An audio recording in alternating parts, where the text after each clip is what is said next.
Hello, welcome and good evening. Welcome to our second edition of UBC News Tonight. I'm Lorraine Masika Kazimoto and my colleague Mohammed Mugalun sign language interpretation. Now, before we delve into tonight's news bulletin, let's first take a look at the top stories this evening.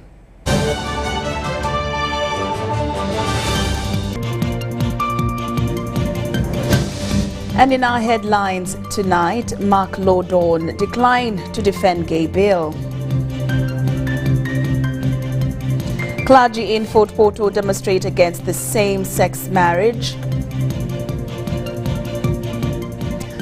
COSASE members oppose government payment of 380 billion shillings for 10 acres. And Section 5 and 10 of the Public Order Management Act 2013 annulled.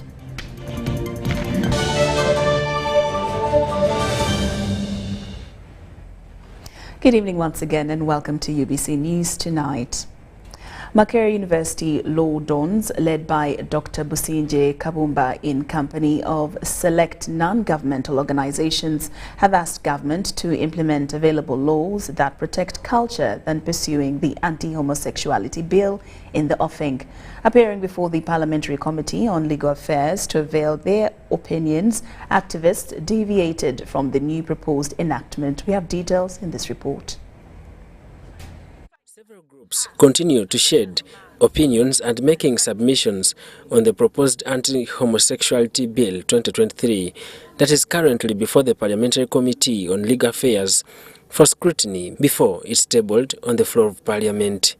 A group of activists and human rights defenders, including Don Businje Kabumba from Makerere University School of Law, interfaced with the committee. My conclusion, you said I left you hanging, is that this law is unnecessary because there are various policies and procedures within which to safeguard. They found it important to add free and democratic society, meaning that as we speak now, Uganda is a liberal democracy. It is not just a question of the ayes have it, 95%. It's a question as to whether the legislation is consistent with the values of liberty. In his submission, Businje stated that the proposed anti-homosexuality bill is more of a danger and scare to a certain section of Ugandans. He states that the law is more of an impediment to enjoyment of the International Bill of Rights. Let's not make assumptions that simply because someone disagrees with me, somehow they've been bold. I cannot be afforded by anyone. I am Businje Kabumba, I'm an African, I'm an Ugandan. I said I'm a father, I'm a Muchiga. I'm here to say what I feel, what I know, and no one will stop me from saying it. Bufumbira East MP Sababuturo says a cluster of activists and human rights defenders are seeking refuge behind the enjoyment of human rights to support a cultural deviation for their own interests. The committee centered its concerns on the fast-moving agenda by proponents of LGBTQ movement geared at deviating the minor population from cherishing their cultural values. The controversial deterrent legislation before Parliament seeks to protect children who are prime targets in the 21st century technological era, peddling the vice. That Ugandans must have standards. Like you have standards in your home, and children grow up knowing their do's and don'ts. If you do wrong, you get punished. Those standards must be there. The shades of opinions across the political spectrum turned into a cold boxy war, with MPs accusing law dons and activists from the NGO forum of bowing to donor pressure for monetary gains. Who clearly are under the control of homosexual forces, and they want us to do the same. We must be careful that because it's happening there, we too should succumb to that pressure. We must have our standards and our values. Why do homosexual men express love in public? Professor Sylvia Tamari, a former lecturer at Makerere University School of Law, in her submission told the committee that homosexuality has been in Africa for a long time, playing down the argument that the whites are trying to introduce carnal conjugal obligations on the continent. Tamari alleged that the bill in question, once it comes into law, is likely to be used against innocent people, especially those in the limelight of key political positions. It's a very, very specific kind of law that whipping up hatred is what it is doing. And you may say that, we cannot legislate, we cannot stop legislating simply because the law may affect us one day. During his address to Parliament on Thursday, President Yoweri Museveni retaliated that he is not ready to support a vice that was not created by nature. We shall discuss it thoroughly. The Western countries should stop wasting the time of humanity by trying to impose their practices on other peoples. Story compiled by Susan Nawonga for UBC News. Constitutional Court has declared Section 5 and 10 of the Public Order Management Act 2013 null and void. The decision was made by the 5 justices of the Constitutional Court. These sections contravene Article 29(1)(d) of the Constitution, which gives a right to freedom of assembly and demonstration. The petition was filed by NOP leader Robert Kyagulanyi Ssentamu, David Lule, Freddie Nyanzi, Katongole Julius, and Sebufu Edward. The 5 were challenging the proceedings of the offences of disobeying statutory duty against them in the Buganda Road Magistrates Court when they were arrested for holding a political rally, following the introduction of the new social media tax OTT of 200 shillings daily and the mobile money tax by government. In the petition, the petitioners informed court that Section 5 and 10 of the Public Order Management Act 2013, under which they were charged, was contravening Article 29(1)(d) of the Constitution. Article 29(1)(d) of the Constitution provides for freedom of assembly and to the demonstration peacefully and unarmed. With this, they asked court to declare Section 5 and 10 as null and void. The prayers were objected to by the Attorney General's office, saying freedom of assembly and demonstration is not absolute. In the decision of 5 justices of Constitutional Court, led by Justice Frederick Egona Ntende, court was pleased with the petitioners' prayers, thus declaring Section 5 and 10 of the Public Order Management Act of 2013 as null and void. And therefore null and void. I would declare that the charges against the accused persons that were based on their participation in a peaceful, albeit unauthorized public meeting constituted an impermissible limitation on their right to freedom of assembly and contravene Article 29(1). Following the decision, court stayed the charges against the petitioners in the lower court. I would make an order permanently staying the criminal proceedings against the accused persons via the Buganda Road Chief Magistrates Court criminal case number 0676 of 2018. C. I would direct the registrar of this court to notify the Buganda Road Chief Magistrates Court. Section 5 and 10 of the Public Order Management Act of 2013 was compelling the organizer of an event or assembly to notify police in writing at least 3 days before the event, the number of participants on the event, the time frame the event will take, the place, and the purpose of the event. Other justices in this matter include Elizabeth Musoke, Christopher Madrama, Monica Mojenyi, and Justice Christopher Gashirabake. Deborah Namamonde, UBC News. Ever since the launch of the National Emergency Healthcare Services in 2021 by the Ministry of Health, shortage of medical personnel, limited numbers of ambulances, among others, are among the issues hindering health service delivery in many of the referral hospitals across the country. The implementation of the policy remains on paper, with no will to put it into practice. Majority of the health facility across Achule sub-region are operating on inadequate medical supply and ambulances to implement the policy. We know Gulu district don't have ambulance, and the Gulu city, the ambulance also is down. So we call upon the donors, the well-wishers to support us with such good ambulances. Beatrice Akelo, head of nursing at Gulu Regional Referral Hospital, expressed the need for capacity building from both government and development partners for the smooth implementation of the National Emergency Healthcare Policy. The JICA provided us with equipment that we can use to respond to these emergencies. At the moment, they are still working. However, the challenge that we have is, as a new unit, we have limited human resource on site. You might find only one nurse, and they will be overwhelmed with the 20 number of cases that are brought. To reduce avoidable mortality, morbidity, and disability in the country, the Associations of Ambulance Professionals, Uganda, has built the capacity of over 30 members of medical workers and traffic police officers in Achule sub-region in providing safe and quick transportations of accident and natural disasters victims to the nearby health facility. We collected all the people who work in the ambulances and emergency departments of health facilities,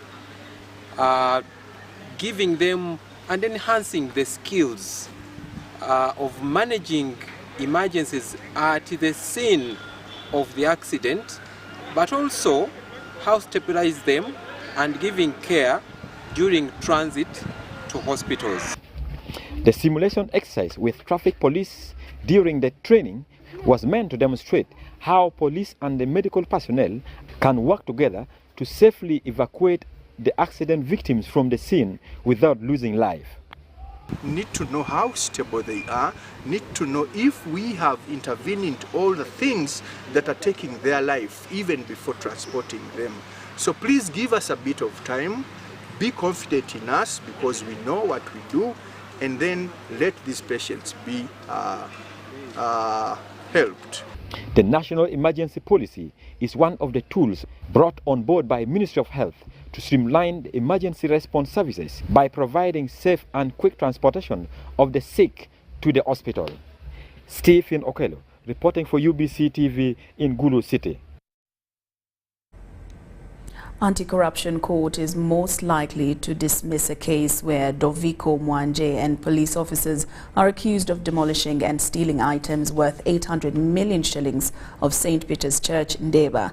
The revelations follow failure by the prosecution to present witnesses in the matter other than changing state attorneys to preside over the case now 3 years down the road.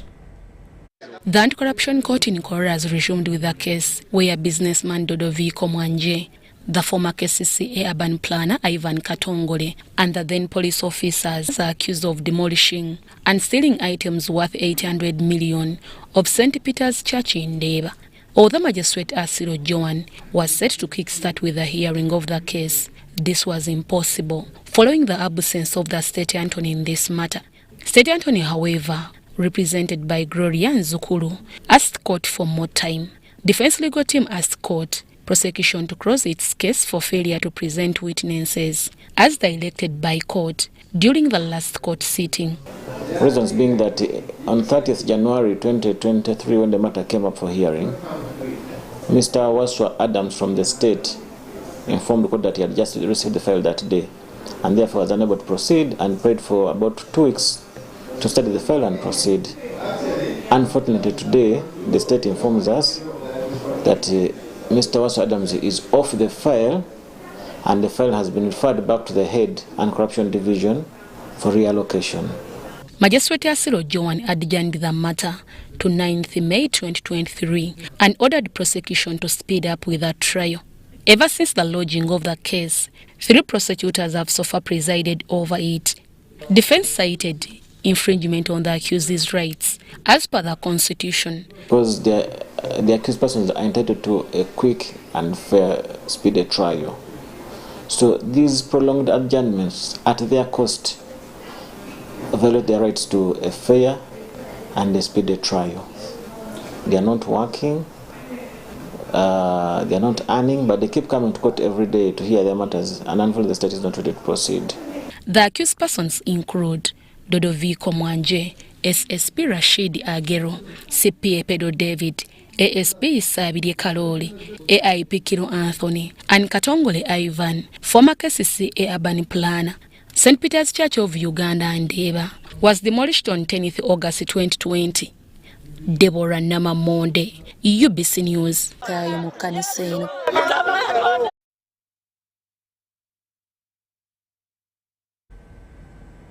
Local residents of Ntovu landing site in Charulangira sub-county Rakai district decry the poor and impassable roads in their area that have since deterred both internal transport and agriculture production. Rakai Deputy RDC Kambugu Robert Senyonga blames this on the district leadership, which he accuses of continuous mismanagement of government funds, leaving the locals to choke on devastating infrastructure.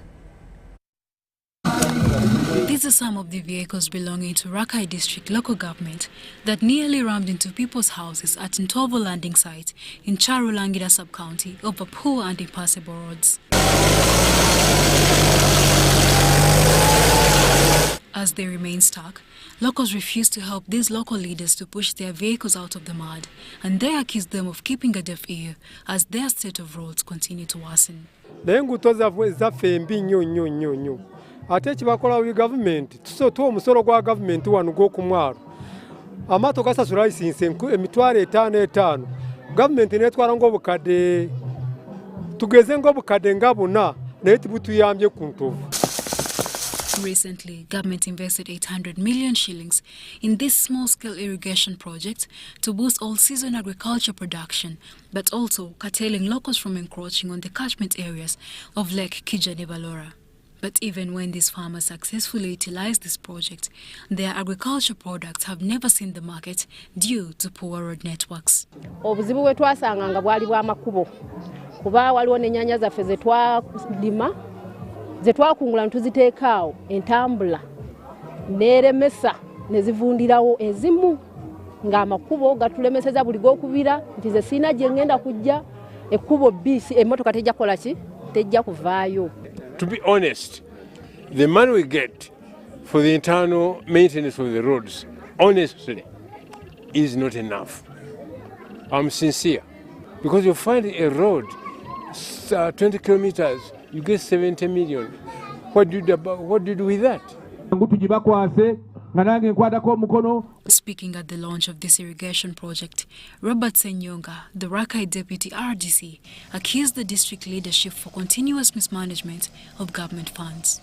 This comes at a time when the State House Anti-Corruption is investigating graft allegations in this district, which also saw both William Kamara, the Chief Administrative Officer, and Julia Sentamu, the District Engineer, being arrested and consequently interdicted over fraud of road fund budgets. The technocrats, they are misusing the money. And that's why our engineer, the district engineer, is on interdiction. So the Prime Minister came last time, plus the Minister for Presidents. So they put into action. I'm not an expert to make conclusions. I am, as the chairperson of the district, I'm waiting for an official report because I cannot make conclusions from hearsay. As leaders continue to cry over little funds from government to work on these roads, it's unclear whether this multi-million irrigation project will benefit the locals, as the pathetic road network remains a major impediment to access both locally and international markets. Namwe abawano mwagale project yeyo ndowooza waliwo akayisizaawo wanaga nti tuveemu omutima ogugamba nti project ya government. Eno project si ya government. Project yaki? Yaffe bantu b'ekyalulangira. Tulime ebirime ebivaamu ssente eziwerako mu mazzi gano. Ffe kennyini bye tusobola okulabirira ate nga bisikiriza akatale akali okumpi ke tusobola okufuna.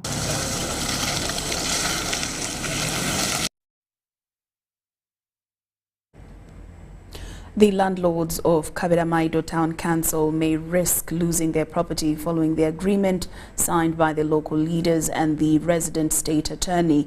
In the agreement, the landlords have been given an ultimatum of 1 year to facelift the dilapidated structures, and failure to comply, their buildings will be reverted for government disposal.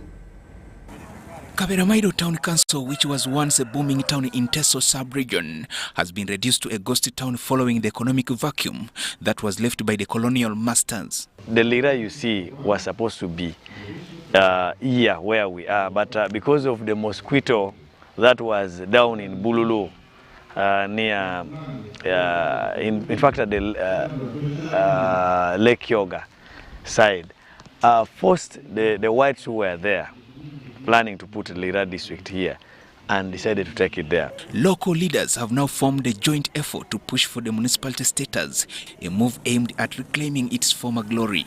It is also going to make our voices reach the floor of parliament very well, based on the number of members of parliament. It is also going to rise up this place, since the government is now giving us a ferry connecting us to the other side of Busoga.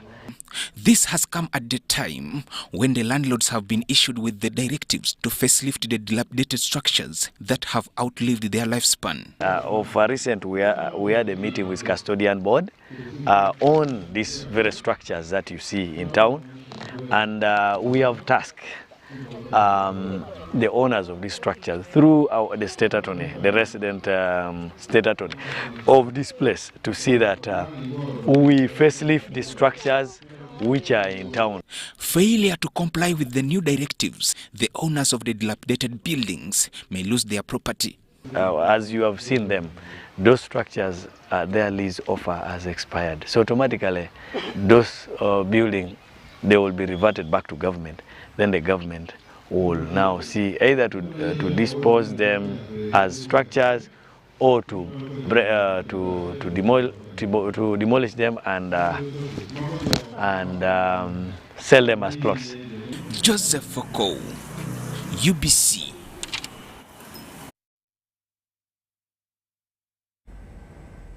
UBC News Tonight takes a very short break, but we return with more stories after these messages.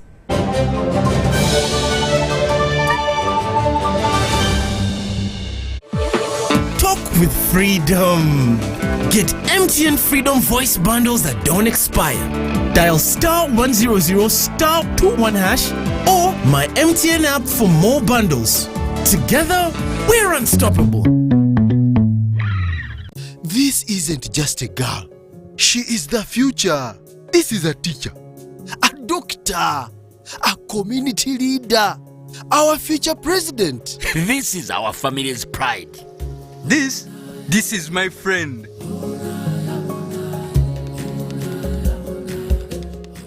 This is the future of our nation. She is the future of Uganda, and the policies I enact today will protect her from teenage pregnancy.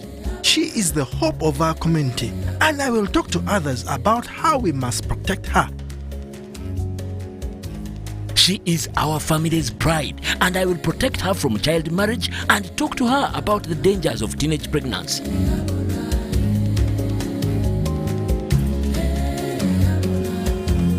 We each have a role to play in empowering our teenage girls to protect them from child marriage and pregnancy, because when we empower them, we empower our nation. Protect the girl, save the nation.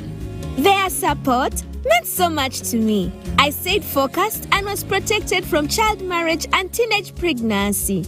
I will support other girls against child marriage and teenage pregnancy. Take action. Report any case of defilement or child marriage to the police or call Sauti 116.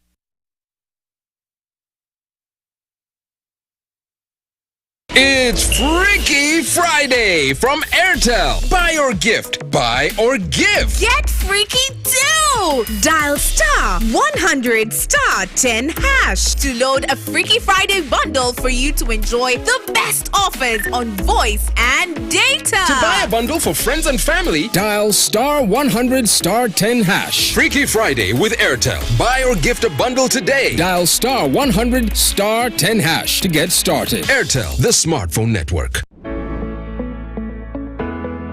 The Ministry of Finance, Planning and Economic Development, in partnership with the United Nations Development Programme, UNDP, and the World Bank will host a public launch and dissemination of the Public Investment Financing Strategy, PIFS, on Tuesday, 21st of March 2023 at Sheraton Hotel, Kampala. The guest of honor will be the Minister for Finance, Planning and Economic Development, Honorable Matia Kasaija. The PIFS aims to establish robust and sustainable financing mechanisms for the achievement of the Third National Development Plan by involving alignment of financing options to suitable government programs, minimizing the cost and risk exposure of financing modalities and leveraging additional financing from traditional and other innovative sources to meet the increasing development requirements. It also provides a framework for partnerships with the private sector in implementation and financing of the public investment programs. The launch will provide a platform for stakeholders including high-level government officials, development partners, civil society and the private sector to engage and discuss how to successfully implement the PIFS and achieve its objectives. The event will be a hybrid with an in-person attendance by invitation. All other participants are invited via Zoom and live on NBS television. For more information and to confirm your participation, please contact the Ministry of Finance, Planning and Economic Development on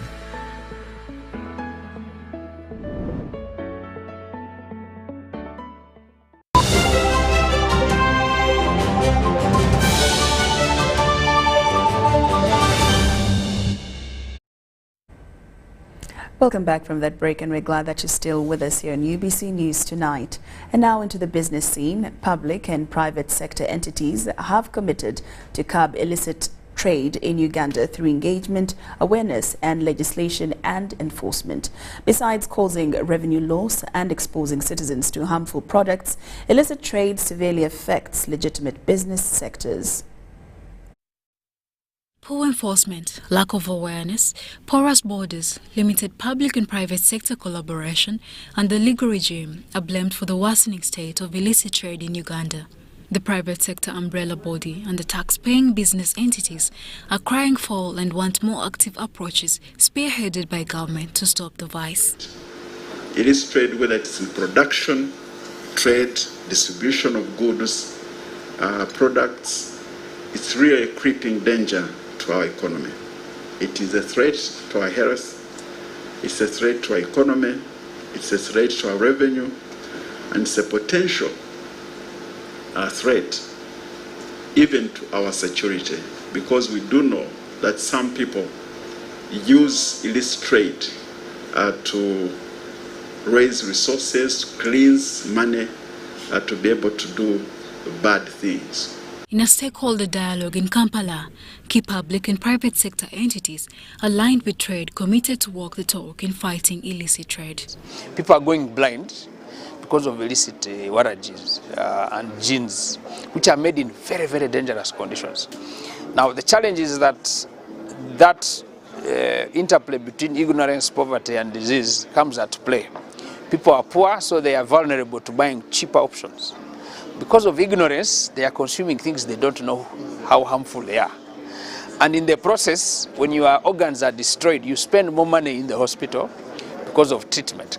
Let us join hands. If I report someone that is doing a wrong thing, why dare you report me back? And you make me vulnerable. This is very dangerous. It is the work of public servants. You take a matter of people doing wrong things, you find them reporting you to the victims or to the suspects. This is very dangerous. People are killing, people are not taking anything because they know you are blocking their illicit trade. We should all sober up to know that we all deserve good service. In Uganda, most of the illicit traders are informal and operate in non-gazetted areas such as buckets, homesteads, garages, and godowns. According to Uganda National Bureau of Standards, their informality makes them untraceable and risky to consumers and to the economy. In most cases, they do not meet the minimum quality standards, and therefore they are not fit for purpose, and therefore they have no value for money. So meaning that if you are going to be selling these products to people who are already poor, for these products that do not achieve the objective or satisfy their needs, and then you want them to frequently buy because they don't last longer, and then you are basically putting these people in the what? In the poverty cycles. Recent statistics show that 65% of players in Uganda's alcohol industry are operating illegally. Some of these alcoholic beverages are linked to rampant deaths, injuries, and visual impairment. Illicit alcohol has grown at a rate of 9% every year for the last 5 years. That's the compounded aggregate growth rate, 9%, which means that every year, if we were producing about 1.2 million hectoliters as the legitimate people, what is 9? Call it, round it off to 10%. The other guys are growing faster than us. They're growing faster than us, unchecked. Charlotte Amuge for UBC News. Government has been urged to make it mandatory for public institutions and agencies to introduce graduate training programs to enhance graduate skills and curb on the emerging rates of unemployment in the country. Engineer Andrew Muhwezi, the President, Uganda Institution of Professional Engineers, made the call during the closure of the graduate training program held in Kampala. Many graduates after school engage in other fields of work unrelated about what they have practiced in the university due to the lack of expertise required by given institutions. This dilemma prompted the Uganda Institution of Professional Engineers to come up with a program of training graduates to equip them with skills, and out of this initiative, over 200 got trained for a year. Graduates are normally very low on skills because the 4 years or 2 years spent in university or college respectively are not sufficient to provide skills equivalent to that of a practitioner who has been in the field with a lot of exposure. And the program ideally is a bridge between the world of school and the world of work. Engineer Andrew Muhwezi, the President, Uganda Institution of Professional Engineers, however, called upon government to implement policies and laws for introduction of graduate training programs in government institutions and private sectors. For government to make it mandatory for all development projects undertaken by MDAs, undertaken by government agencies, to provide opportunity in every project to be there slots, maybe minimum 5 to 10 slots, and to provide a budget that the MDA which takes up these graduate trainees can be able to support them. One of the stakeholders for the graduate training program by UIPE is the European Union, who cites the importance of the program in third world countries where unemployment is at a high rate. There is a mismatch between what university offers and what the world of employment actually requires. And to cover this gap between studying and the knowledge, but also have the skills and the attitude to cover that gap and to complement the capacities of knowledge, that is specifically why we engage with this organization in order to provide this mentorship and this specific training to the students. But what do the beneficiaries say about the program? Gained experience within this 1 year. First of all, I've gotten exposure to the different engineers in the field. I've worked with those people with experience, so I believe I'm now capable of competing at the job market. The beneficiaries were also awarded with certificates. Rebecca Nantongo, Susan Nabu. And now into the international scene. The International Criminal Court has issued an arrest warrant for Russian President Vladimir Putin. The court alleges he is responsible for war crimes, including the unlawful deportation of children from Ukraine to Russia. It says the crimes were committed in Ukraine at least from 24th February 2022, when Russia launched its full-scale invasion. Moscow has denied allegations of war crimes during the invasion. The ICC has charged Mr. Putin with being involved in the deportation of children and says it has reasonable grounds to believe he committed the acts directly as well as working with others. The court also said the Russian leader failed to exercise his rights to stop others who deported children. Russia's Commissioner for Children's Rights, Maria Lvova-Belova, is also wanted by the ICC. A Russian Foreign Ministry spokesperson said the arrest warrants are meaningless, that it's because, despite the warrants, the ICC has no power to arrest suspects and can only exercise jurisdiction within countries who have signed up to the agreement that has set up the court. Russia is not a signatory to that agreement, so it is unlikely that it will be extradited.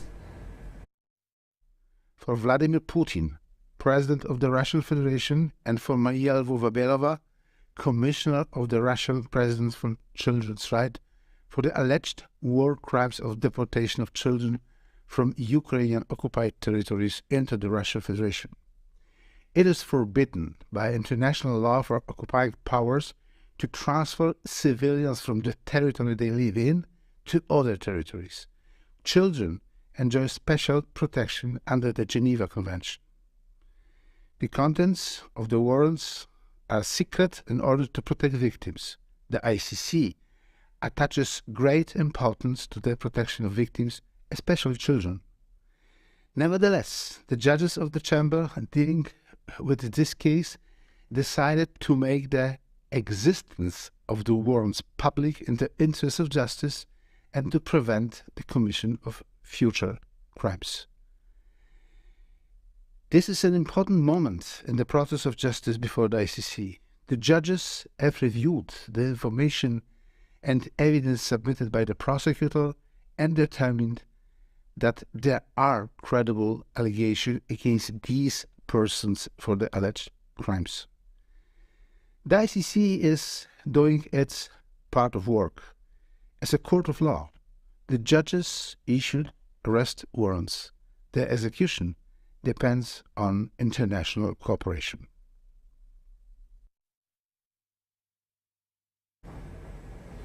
China's President Xi Jinping will travel to Moscow next week to hold talks with Russian President Vladimir Putin, officials say. The Kremlin said they would discuss a comprehensive partnership and strategic cooperation. The visit comes as Beijing, an ally of Russia, has offered proposals to end the war in Ukraine, to which the West has given a lukewarm reception. Western countries have warned Beijing against supplying Moscow with weapons. This will be President Xi's first visit to Russia since Russian troops invaded Ukraine. He is due to have lunch with Mr. Putin on Monday, followed by talks on Tuesday. A foreign ministry spokeswoman said China would uphold an objective and fair position on the war in Ukraine and play a constructive role in promoting talks for peace. UK's Prime Minister Rishi Sunak's spokesperson said China playing a genuine role in restoring sovereignty to Ukraine would be welcomed.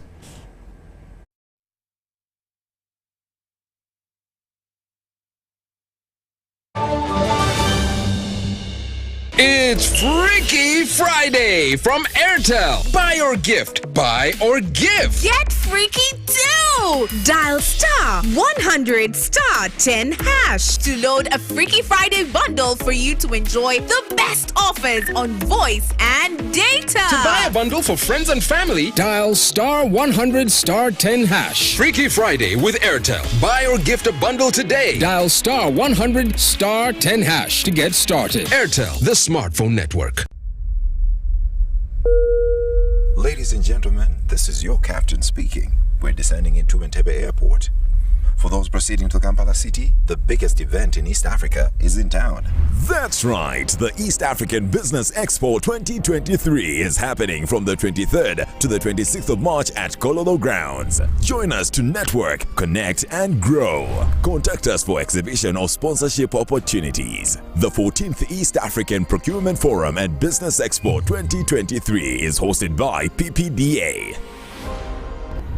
Now sit back and relax. It's time to explore great business opportunities.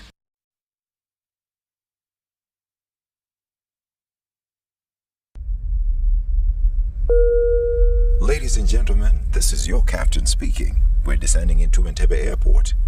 For those proceeding to Kampala City, the biggest event in East Africa is in town. That's right, the East African Business Expo 2023 is happening from the 23rd to the 26th of March at Kololo Grounds. Join us to network, connect, and grow. Contact us for exhibition or sponsorship opportunities. The 14th East African Procurement Forum and Business Expo 2023 is hosted by PPDA. Now sit back and relax. It's time to explore great business opportunities. Jerry Con! Jerry Con! Hey, Master Blaster! Touch him, man! Bang Jerry Con with muscle! Those ones who say go for you only. Mundava! Best group is I teach you. When I go to which the squad, because of the camera is very far. Is you serious? Is serious you? What can I what? Eh? You step it on it. Add kilometers to your legs and you get your sugar. We buy meat from Umaru and Umaru refused to give you enough meat. Mama! Show him that they don't joke with you. Umaru, Jerry car. Okukakaluka n'okulungi kwetaagako omuntu akuyambako n'olwekyo tujja kukuteerawo embeera esaanidde osobole okukola ekisinga awamu teri kitulema.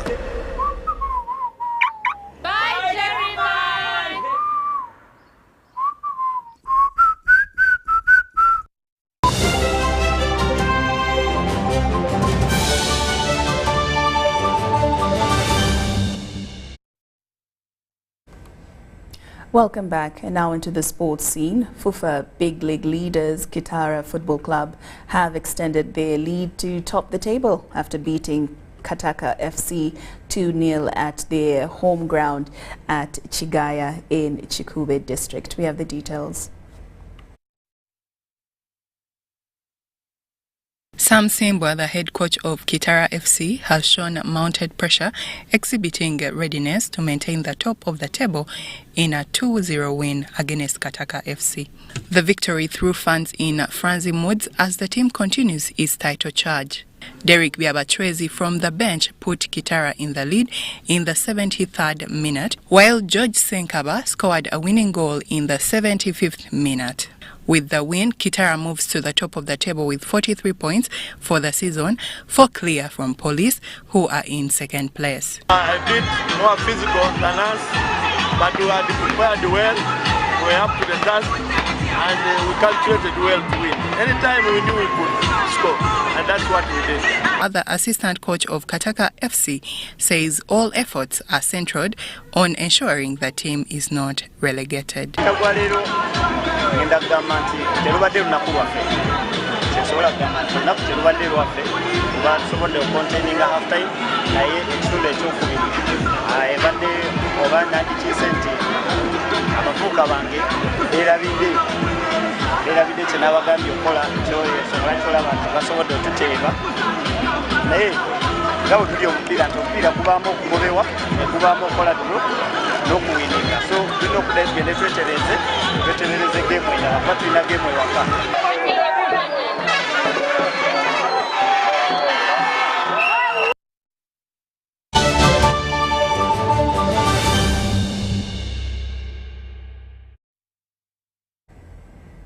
And that wraps up UBC News Tonight, this 17th day of March 2023. Thank you so much for your company, and also do enjoy the rest of the weekend. I'm Loreen Masika Kazimoto and Muhammad Mugalu in Sign Language. We wish you a blessed night.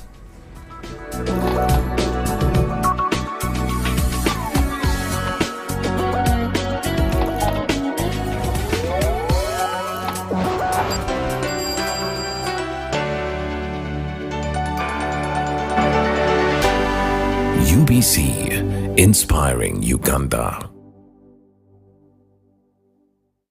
It's Freaky Friday from Airtel. Buy or gift. Buy or give. Get freaky too! Dial star 100 star 10 hash to load a Freaky Friday bundle for you to enjoy the best offers on voice and data. To buy a bundle for friends and family, dial star 100 star 10 hash. Freaky Friday with Airtel. Buy or gift a bundle today. Dial star 100 star 10 hash to get started. Airtel, the smartphone network.